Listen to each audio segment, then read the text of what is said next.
وَلَقَدْ جَاءَكُم مُوسَىٰ بِالْبَيِّنَاتِ ثُمَّ اتَّخَذْتُمُ الْعِجْلَ مِن بَعْدِهِ وَأَنتُمْ ظَالِمُونَ، اور یقیناً موسیٰ تمہارے پاس واضح نشانیاں لے کر آئے، پھر تم نے ان کے بعد بچڑے کو معبود بنا لیا اور تم ہی ظالم ہو۔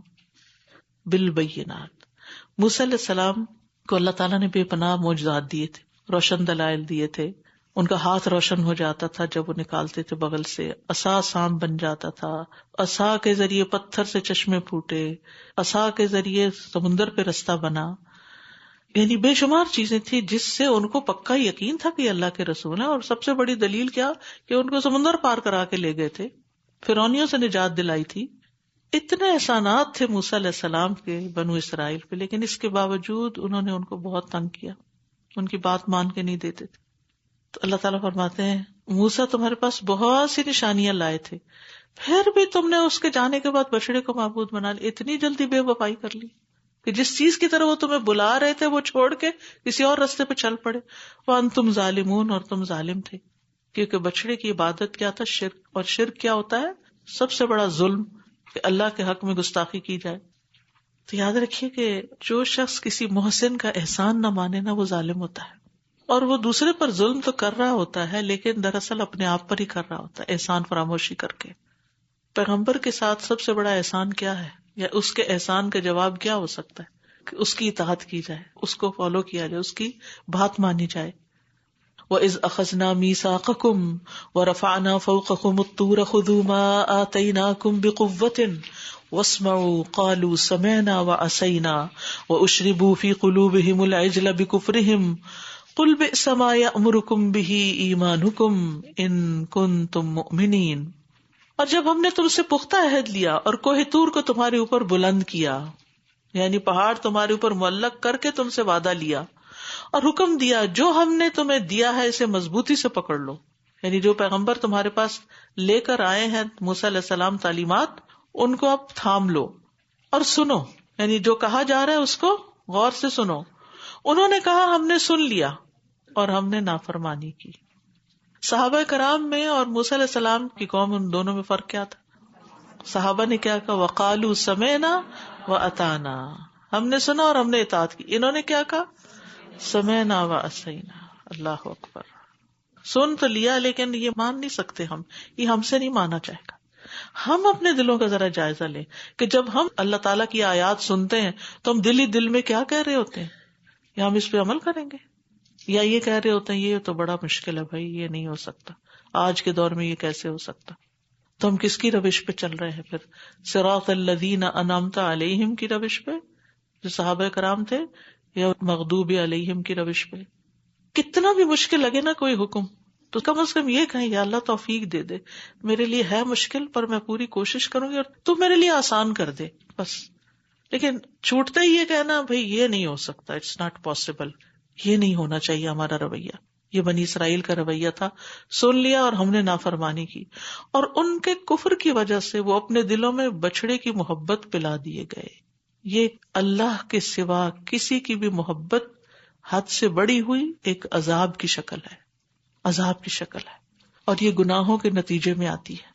سب سے زیادہ محبت ہمیں اللہ تعالیٰ سے ہونی چاہیے، اور پھر اللہ کے بندوں سے اللہ کی خاطر ہونی چاہیے، بے لوس، بغیر کسی لالچ کے، بغیر کسی مطلب اور بغیر کسی مقصد کے۔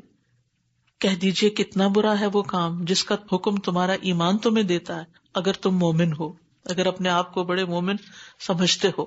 تو یہ جو محبت اور عقیدت ہوتی ہے نا، یہ بھی پانی کی طرح ہوتی ہے جو دلوں کو پلا دی جاتی۔ پانی جیسے سیراب کر دیتا نا، پانی پی کے آپ کا پورا جسم کیا محسوس کرتا، پانی کی کمی ہو تو سارے جسم میں بے چینی ہوتی، اور جب پانی پی لیتے ہیں تو سیرابی سارے جسم میں آ جاتی۔ اسی طرح محبت جب انسان کے اندر آتی ہے نا، تو وہ صرف دل کو نہیں بلکہ پورے جسم میں خوشی کی لہر دوڑ جاتی۔ تو اس آیت سے یہ پتہ چلتا ہے کہ ایمان جو ہوتا ہے وہ خیر کی راہ دکھاتا ہے، ٹھیک ہے، اور ایمان کا انکار یا اللہ کی اطاعت کا انکار جو ہے وہ انسان کو شر کی طرف لے جاتا ہے۔ کیونکہ اب آپ دیکھیے، انہیں کہا گیا تھا مضبوطی سے پکڑ لو جو ہم نے تمہیں دیا، تو انہوں نے نہیں پکڑا۔ یعنی جب اللہ کی کتاب سے محبت نہیں ہوئی، اللہ کے کلام سے محبت نہیں ہوئی، تو دل نے تو کہیں نہ کہیں پڑھنا ہی ہے۔ یہ یاد رکھیے، یہ جو دل ہے نا، یہ محبت کرنے کے لیے بنا ہے، اگر صحیح جگہ نہیں محبت ہوگی نا تو کسی غلط چیز کی محبت میں مبتلا ہو جائے گا، اور پھر جس چیز سے محبت ہوگی وہی اس کو توڑے گی، وہی اس کے لیے عذاب بن جائے گی.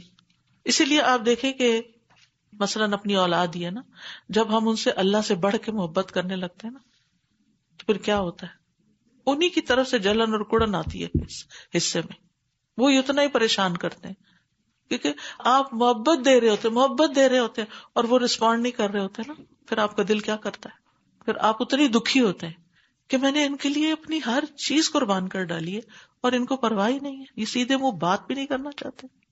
کتنا دکھ اور تکلیف ہوتی ہے انسان کو. لیکن بات یہ کہ ان کی غلطی کم ہے، آپ کی زیادہ ہے. کہتے ہیں نا فلاں سے ہم انڈیوائیڈڈ محبت کرتے ہیں، یہ انڈیوائیڈڈ محبت نہ صرف اللہ سے ہونی چاہیے. واحد محبت ایسی ہے اللہ سے جو دلوں کو صرف ٹھنڈک دیتی ہے، جس میں کوئی غم نہیں ہوتا، نہ جدائی کا غم، نہ نقصان کا. کیونکہ بچوں سے کرتے نا تو پھر وہ دور جاتے ہیں، ہمارے دل اڑ جاتے ہیں. جیسے ام موسیٰ کا دل، یہ کوئی بری بات نہیں ہے، وہ قدرتی بات ہے، ایک محبت ہوتی ہے. بچے آنکھوں سے اوجھل ہوتے ہیں تو دل کو تکلیف ہوتی ہے. اور اللہ سے محبت میں تو کہیں جدائی ہے ہی نہیں. جہاں بھی ہو تو مشرق میں ہو، مغرب میں ہو، دن ہے، رات ہے، صبح ہے، شام ہے، لوگوں کی مجلس میں ہو، اکیلے بیٹھے، ہر جگہ اس کو محسوس کر سکتے. پھر انسانوں سے محبت کرتے وہ بچھڑ جاتے ہیں، وہ مر جاتے ہیں، وہ دھوکہ دے جاتے ہیں، وہ کیا کچھ کر جاتے ہیں. لیکن اللہ سبحانہ وتعالی کوئی فنا نہیں ہے، ہمیشہ سے ہمیشہ رہے گا. بندے قدر نہیں کرتے، اللہ تعالیٰ قدر کرتے ہیں. جب آپ اللہ سے محبت کرتے ہیں تو پھر اللہ تعالیٰ بھی آپ سے محبت کرتا ہے، اور پھر جبریل کو بلاتا ہے اور میں فلاں سے محبت کرتا، تم بھی کرو. پھر وہ اعلان کرتے جبریل آسمان والوں پر، پھر آسمان والے اس بندے سے محبت کرتے ہیں، پھر زمین پہ وہ محبت اتار دی جاتی ہے. تو اس محبت کے فائدے ہی فائدے ہیں، لیکن وہ ہمیں کرنی نہیں آتی. سب سے زیادہ محبت جو اللہ تعالیٰ سے ہوتی ہے اس کے کلام کے ذریعے ہوتی ہے، اس کے قرآن کے ذریعے. جتنا جتنا آپ پڑھتے جاتے ہیں، جتنی جتنی خوشی آپ کو اس کے ذریعے ملتی جاتی ہے، کہ خود بخود وہ محبت دل میں جگہ بناتی جاتی ہے اور پھر وہ ہر چیز پر حاوی ہو جاتی. یہ نہیں کہ انسانوں کی محبت ان کے لیے الگ خانہ ہے، انسانوں سے محبت ہوتی ہے، ان کی قدر بھی ہوتی ہے، ان کو مس بھی کرتے، سب کچھ ہوتا ہے، لیکن ایسی نہیں کہ وہ اگر ہمیں چھوڑ جائیں تو ہم برباد ہی ہو جائیں. لوگ کہتے ہیں نا آئی ایم ڈیوسٹیٹڈ، میں تو تباہ ہو گئی، فلاں نے میرے ساتھ یہ کر دیا. نہیں، وہ جو بھی کوئی کر جائے نا تو پھر انسان اپنے حدود کے اندر ہی رہتا ہے، کوئی فرق نہیں پڑتا. میرا اللہ ہے نا، کوئی بھی چھوڑ جائے میرا اللہ ہے نا. پھر یہ اس طرح کی چیزیں غم نہیں دیتی. انسان ہونے کے ناطے انسان کے اندر خوف بھی ہے، غم بھی ہے، سب چیز، لیکن وہ حد سے نہیں بڑھتے کہ آپ کو برباد کر کے رکھ دیں. اور یہ جتنے ہمارے مسائل ہیں نا، اور جتنے غم، دکھ، پریشانی، اس کی بنیادی وجہ یہی ہے کہ ہمارے دلوں کا جھکاؤ غلط جگہ پر ہے. کوئی مال کے پیچھے دوڑ رہا ہے، اور کوئی اولاد کے پیچھے، اور کوئی کسی اور کے پیچھے. ہمیں اپنا فوکس اور قبلہ درست کرنے کی ضرورت ہے. اور یہ ہوتا کیوں ہے، غیر اللہ کی محبت اتنی آتی کیوں ہے؟ کیونکہ جب انسان اللہ کی کتاب کو چھوڑتا ہے. دیکھیں اس آیت کو بڑے غور سے پڑھنے کی ضرورت ہے. دوبارہ ترجمہ کروں گی تاکہ آپ اس کو اچھی طرح سمجھ جائیں. اور جب ہم نے تم سے پختہ عہد لیا اور کوہ طور کو تمہارے اوپر بلند کیا، سر پہ پہاڑ لٹکا ہوا ہے، اور حکم دیا جو ہم نے تمہیں دیا ہے، جو احکامات، جو تورات، اسے مضبوطی سے پکڑ لو، اسے لے لو، اس کو چھوڑا نہ کرو، اور سنا کرو، اسے پڑھتے سنتے رہو. انہوں نے کہا ہم نے سن لیا، پتا ہے ہمیں کیا ہے اس میں، اور ہم مان نہیں سکتے، ہم نے نافرمانی کی. یہ انکار تھا نا کہ یہ ہم سے نہیں مانا جاتا، ہم یہ نہیں سب کچھ کر سکتے، اٹس ٹو مچ. تو نتیجہ کیا ہوا؟ وہ عذاب میں مبتلا کر دیے گئے. ان کے دلوں میں بچڑے کی محبت گھر گئی. بچڑا کیا ہے؟ آپ دیکھیں نا، ایک کاف جو ہے اس کی محبت، شدید محبت، کہ اس کی پوجا کرنی شروع کر دی. سبحان اللہ، انسان کتنا نیچے گرتا ہے، کتنا نیچے گرتا ہے. ٹھیک ہے پیٹ سے محبت ہو جاتی ہے اور جانوروں سے محبت ہو جاتی ہے، لیکن اتنی محبت کہ پھر وہ ہر چیز سے آگے بڑھتے. استغفر اللہ، یہ کیسی سزا ہے کہ انسان کا دل رانگ جگہ پر رک کر جائے. کہہ دیجئے کتنا برا ہے وہ کام جس کا حکم تمہارا ایمان تمہیں دیتا ہے اگر تم مومن ہو. قل ان كانت لكم الدار الآخرة عند الله خالصة من دون الناس فتمنوا الموت ان كنتم صادقین. کہہ دیجئے کہ اگر اللہ کے ہاں آخرت کا گھر تمہارے ہی لیے خاص ہے باقی لوگوں کو چھوڑ کر، تو تم موت کی تمنا کرو اگر تم سچے ہو. تو یہاں ان کی ایک اور خوش فہمی، ایک اور باطل نظریہ، ایک اور غلط انڈرسٹینڈنگ دین کی. وہ کہتے تھے کہ چونکہ ہم اللہ کے بڑے محبوب ہیں، پیارے ہیں، اللہ نے ہمارے اندر اتنے نبی بھیجے، بڑا فخر تھا ان کو اپنی نسل پر، اپنے ہر چیز پر، تو کہتے تھے کہ آخرت تو ہماری ہے. جیسے آج مسلمانوں کے اندر بھی کیا ہے، جو لا الہ الا اللہ پڑھتا ہے اس کو تو جنت میں لازمی جاؤ، باقی سب جہنم میں جائیں گے، بس ہم ہی جنت میں جائیں گے. ٹھیک ہے، لا الہ الا اللہ پڑھنے سے انسان جنت میں جائے گا، لیکن اس کے کچھ تقاضے بھی تو ہیں، کچھ شرائط بھی تو ہیں، کچھ ٹرمز اینڈ کنڈیشنز بھی تو ہیں، اس کا کوئی مطلب بھی تو ہے لا الہ الا اللہ کا. تو اس لیے یہاں پر اللہ تعالیٰ ان کو چیلنج کرتے ہیں کہ اچھا تمہارے لیے پھر موت کی تمنا کرو، اگر تم سچے ہو تو پر اسی وقت مرنا چاہو، کہ دنیا میں رہ کے کیا کرنا ہے، دنیا کی تو کوئی حیثیت ہی نہیں، حقیقت ہی نہیں.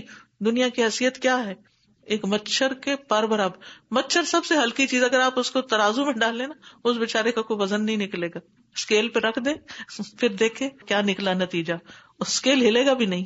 ہاں، اور وہ بھی پورا نہیں، اس کا بھی پر، مچھر کے پر سے زیادہ نہیں ہے دنیا کی حیثیت، اتنی حقیر ہے یہ دنیا. تو فرمایا کہ اگر تم سچے ہو اپنی بات میں تو پھر موت کی تمنا کرو، دنیا میں کیا رہنا، چلو جنت میں چلتے ہیں. پھر اگر وہ واقعی تمہارے لیے آگے تیار ہے تو چلو چلتے. تو اللہ تعالیٰ فرماتے ہیں وَلَن يَتَمَنَّوْهُ أَبَدًا، ہرگز نہیں تمنا کریں گے کبھی بھی. واو قسم کے لیے، یعنی قسم کھا کے یہ بات کہی جاتی ہے کہ وہ کبھی بھی موت کی تمنا نہیں کریں گے. روایت میں آتا ہے کہ اگر وہ اس وقت کر لیتے تو اسی وقت مر جاتے. کیوں نہیں کریں گے؟ بما قدمت ایدیہم، ان اعمال کی وجہ سے جو ان کے ہاتھ آگے بھیج چکے ہیں. واللہ علیم بالظالمین، اور اللہ ظالموں کو خوب جاننے والا ہے.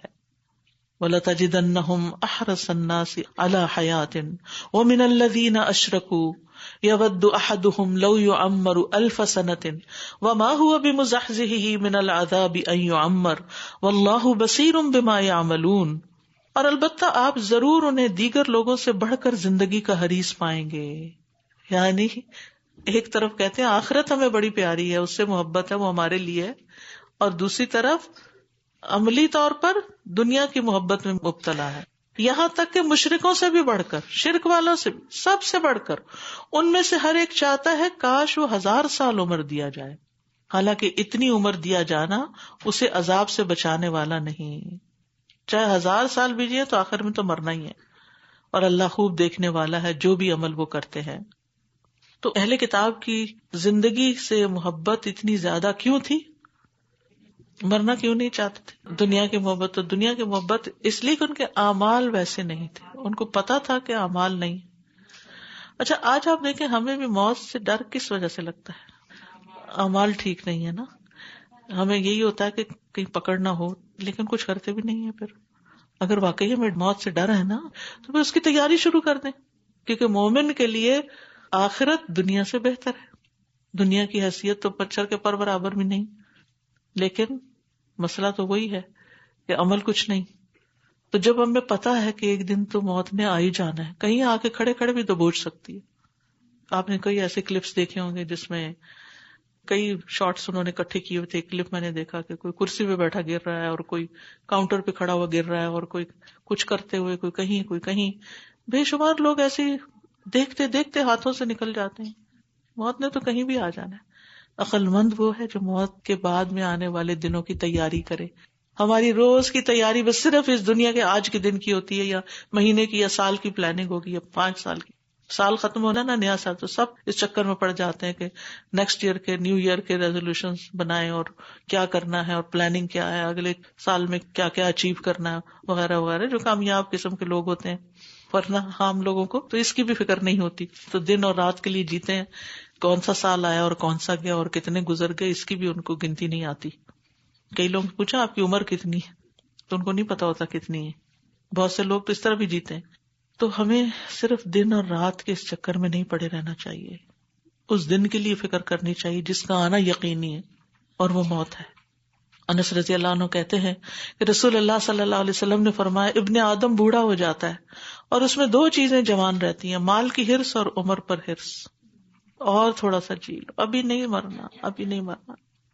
حالانکہ عمر کا لمبا ہونا انسان کو عذاب سے نہیں بچا سکتا. اگر 1000 سال بھی کوئی جیے تو جانا ہی جانا ہے. ایک حدیث میں آتا ہے کہ آپ نے فرمایا تم میں سب سے برا شخص وہ ہے جس کی عمر لمبی اور اس کا عمل برا ہو. ایک شخص نے پوچھا کہ لوگوں میں سب سے بدتر شخص کون ہے؟ تو آپ نے فرمایا جس کی عمر لمبی اور اس کا عمل برا ہو. تو موت کے لیے تیاری کرنے میں کیا ہے؟ اللہ سے ملاقات کی تیاری کرنی چاہیے. اس کے سامنے کیسے جا کے کھڑے، کیا لے کے جا رہے ہیں. جب کسی سے ملنے جاتے ہیں تو یہ سوچتے ہیں کیا لے کے جائیں، اور جو جتنا عزیز پیارا ہوتا ہے اس کو خوش کرنے کے لیے کیا لے کر جائیں. یہ محبت کی علامت ہوتی. تو ہم اللہ سبحانہ وتعالیٰ کے پاس کیا لے کے جا رہے ہیں؟ اس کو ضرورت کچھ نہیں ہے، ہمارے اعمال کی اس کو ضرورت نہیں، لیکن یہ ہم اپنے لیے سوچیں نا کہ ہم کیا لے کے جا رہے ہیں. اور آپ یاد رکھیے کہ صرف آرزوؤں اور تمناؤں سے نہیں بات بنے گی، اس کے لیے سخت محنت کرنی پڑے گی، نیند آرام قربان کرنا پڑے گا. عقل مند وہی ہے جو آخرت کی تیاری میں لگا رہے اور اپنے کوئی دن بھی ضائع نہ کرے. ابن عمر کہتے ہیں میں رسول اللہ صلی اللہ علیہ وسلم کی خدمت میں حاضر تھا. ایک انصاری صحابی آئے تو انہوں نے آپ کو سلام کہا. پھر کہا اللہ کے رسول کون سے مومن افضل ہیں صلی اللہ علیہ وسلم؟ آپ نے فرمایا جن کے اخلاق زیادہ اچھے ہیں. انہوں نے کہا کون سے مومن زیادہ عقل مند ہیں؟ فرمایا جو موت کو زیادہ یاد کرتے ہیں اور اس کے بعد کے مراحل کے لیے زیادہ اچھی تیاری کرتے ہیں، یہی عقل مند ہیں. تو اس زندگی سے ہمیں اپنی آخرت کے لیے بھرپور کمائی کرنی ہے اور تیاری کی فکر میں لگے رہنا ہے.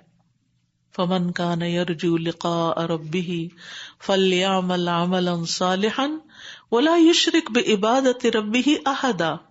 جو بھی اپنے رب سے ملنے کی امید رکھتا ہے اسے چاہیے کہ نیک اعمال کرے اور اپنے رب کی عبادت میں کسی کو شریک نہ کرے، کیونکہ اگر ڈھیروں عمل بھی ہو نا اور ریاکاری کر کے لے گئے تو اللہ تعالیٰ اس کو ریجیکٹ کر دے گا، وہ قبول نہیں کرے گا. اور کسی کا تحفہ ریجیکٹ ہو جائے تو اس کو کتنی ہیوملیشن ہوتی ہے جس نے قبول نہیں کیا. قل من كان عدوا لجبريل فإنه نزله على قلبك بإذن الله مصدقا لما بين يديه وهدى وبشرى للمؤمنين. کہہ دیجئے کہ جو کوئی جبریل کا دشمن ہے تو بے شک اس نے تو اس قرآن کو اللہ کے حکم سے آپ کے دل پہ نازل کیا ہے، جو اس کی تصدیق کرنے والا ہے جو اس سے پہلے ہے، اور ایمان لانے والوں کے لیے ہدایت اور خوشخبری ہے.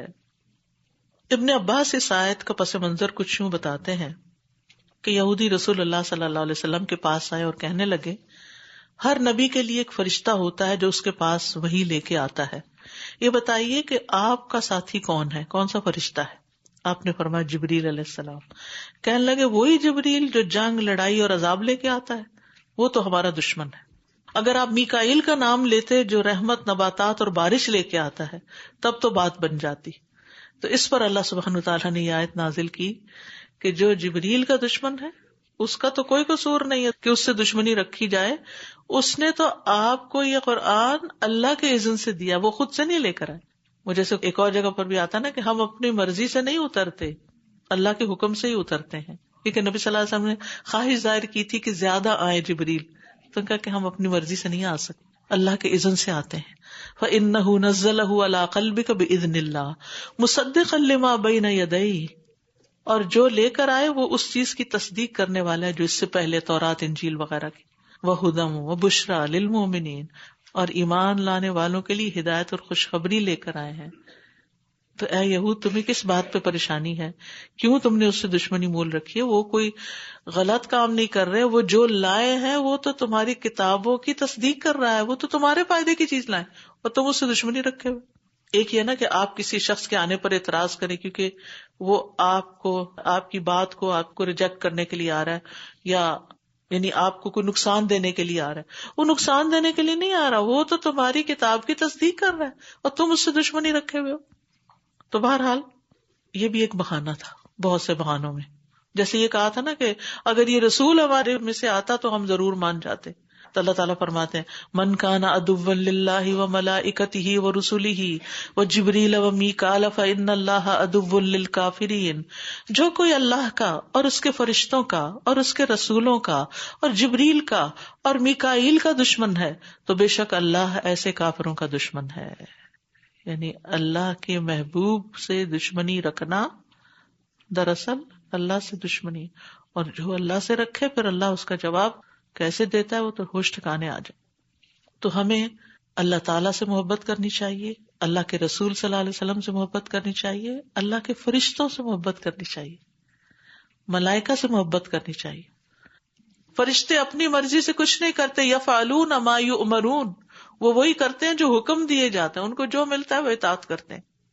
یہ اصل میں ناسمجھی بھی ہے اور کچھ حماقت بھی ہے، اور اپنے آپ کو دھوکہ دینے والی بات ہے اور بہانے ڈھونڈنے والی، کہ ہم اس لیے نہیں مان رہے کیونکہ وہ جو جبریل ہمارے اوپر فلاں موقع پر عذاب لے کر آیا تھا تو اب ہم تو اس سے ناراض ہیں، اور اب وہ جو بھی اچھا، ہم لوگوں کی عادت عام روزمرہ زندگی میں ایسے لوگوں سے ناراضگیاں پالنے کی یہی ہوتی، یہ فلاں بندہ جس نے فلاں وقت میں میری دادی کے ساتھ یہ کیا تھا تو اب میں اس کے ساتھ یہ کروں گا.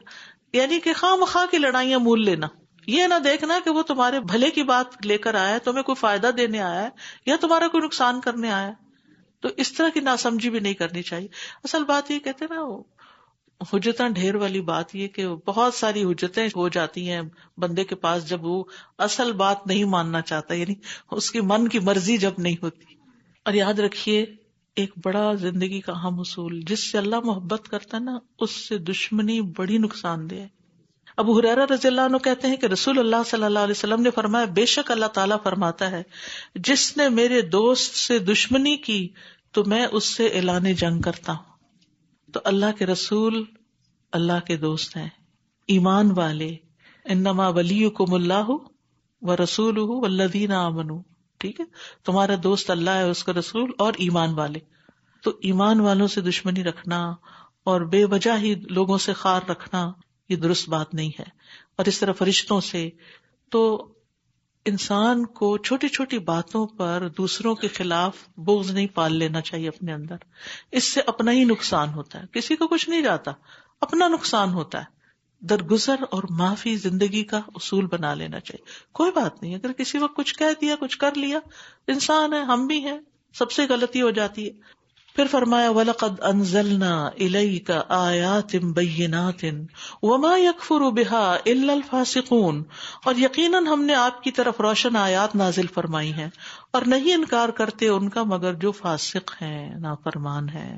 آیات بینات سے مراد قرآن کریم کی وہ آیتیں ہیں جن میں اللہ تعالیٰ نے یہود کے مخفی علوم اور اسرار اور بنی اسرائیل کے آباء و اجداد کی خبریں، تورات اور ان کی دیگر کتب سماویہ کی باتیں بیان کی جنہیں ان کے علماء کے علاوہ کوئی اور نہیں جانتا تھا، جنہیں انہوں نے پھر تبدیل کر دیا اور ان کا انکار بھی کر دیا. ان نشانیوں میں نبی صلی اللہ علیہ وسلم کی نبوت کا واضح ثبوت موجود تھا. وَكُلَّمَا عَاهَدُوا عَهْدًا نَبَذَهُ فَرِيقٌ مِّنْهُمْ بَلْ أَكْثَرُهُمْ لَا يُؤْمِنُونَ، کیا ہمیشہ ایسا ہی نہیں ہوا کہ جب بھی ان لوگوں نے کوئی پختہ عہد کیا تو ان میں سے ایک نئے گروہ نے اس کو پھینک دیا، بلکہ ان کے اکثر لوگ ایمان ہی نہیں لاتے. یہاں ان کی کبھی صفت یعنی عہد شکنی کی بات کی گئی ہے کہ وہ وعدے توڑتے ہیں. یعنی یہودیوں سے نبی صلی اللہ علیہ وسلم کی مدد کرنے اور ان پر ایمان لانے کا عہد بھی لیا گیا تھا، مگر وہ اس عہد سے پھر گئے اور کہنے لگے ہم سے کوئی عہد نہیں لیا گیا، ہمیں کوئی عہد یاد نہیں. تو یہ ہے کہ کسی سے بھی کوئی عہد آپ کر لیں، چاہے دین کے معاملے میں یا دنیا کے، کوئی کمٹمنٹ کر لیں تو اس کمٹمنٹ کو پورا کرنا ضروری ہوتا ہے. اس سے صاف انکار کر دینا، جسے کہتے ہیں نا مکر جانا، یہ کوئی اچھی عادت نہیں ہوتی. اور جانتے بوجھتے ایسا کرنا یہ انسان کے لیے سخت نقصان دہ ہے.